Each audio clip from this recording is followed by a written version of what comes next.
धर्मवीर छत्रपती श्री संभाजी महाराज की मंगल धर्म की भारत माता की गौ माता की जय श्रीराम जय श्रीराम।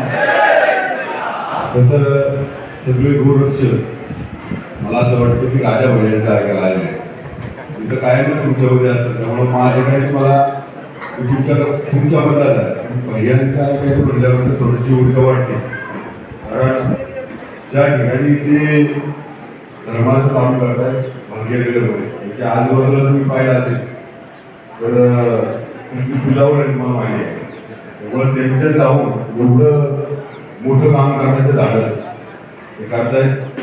आज विश्व हिंदू परिषद बजरंग दल त्यानंतर पांढरपूर यांच्या माध्यमातून आज हा यज्ञ पार पडला।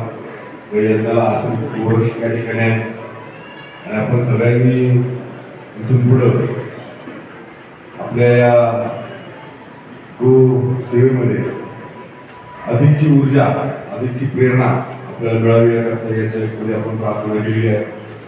आज राजा भैया या निमित्तानं आपल्याला संबोधित करतील। कुदळवाडीतली आपल्याला कारवाई सगळ्यांना माहिती आहे,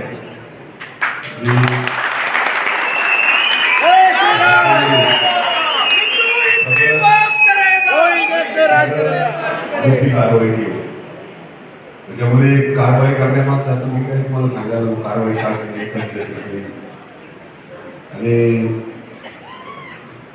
त्याच्या मागचा उद्देश काय होता आपल्या सगळ्यांचा। आपल्याला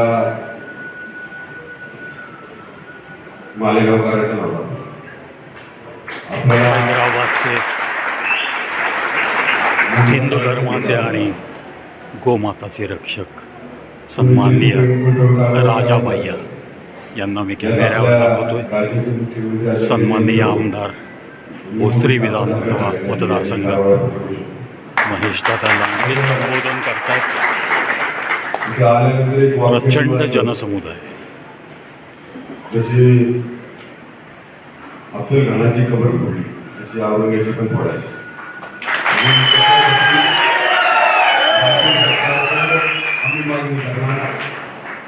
आणि येणाऱ्या काळामध्ये तेही स्वप्न आपण पूर्ण होईल।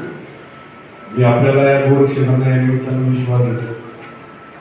असंख्य गोरक्षक आमच्या उत्तर पुणे जिल्ह्यातल्या भागात आले आहेत, कधीही कुठल्याही कामामध्ये गोरक्षा असेल, लवची आज असेल, लँड आज असेल, धर्मांतर असेल, या सगळ्या याच्यामध्ये आम्ही प्रामुख्यानं सगळ्या आपल्या या योग सरकारकडून काम करत असतो। खऱ्या अर्थानं तर कौतुक तुमचं केलं पाहिजे, आम्ही तर फील्डवर काम करणारे तुम्ही आहेत सगळे, युवा रोजगार काम करणारे तुम्ही आहेत सगळे। तिथं आमचे जुन्नरचे काही लोक आले, साखरेची काय बरीचशी जुन्नरची फील्डची जी लोक आहेत ती लोक तर तुम्हाला माहिती असेल तर फील्ड आपली परिस्थिती काय आहे, कशा पद्धतीने ती लोक तर यांनी गोरक्षा करतात, आपल्या धर्माचं रक्षण करतात। मी उपस्थित सगळ्या गोरक्षकांना त्यांच्या पुढील वाटचालीसाठी त्यांना आई भवानीने ताकद द्यावी अशी आई भवानीसाठी प्रार्थना करतो आणि या ठिकाणी थांबतो। जय श्रीराम। दादा लांडगेंचं संबोधन संपलेलं महायज्ञ आणि यानंतर आता आपल्या सर्वांचा अधिक वेळ घेता मी अशा एका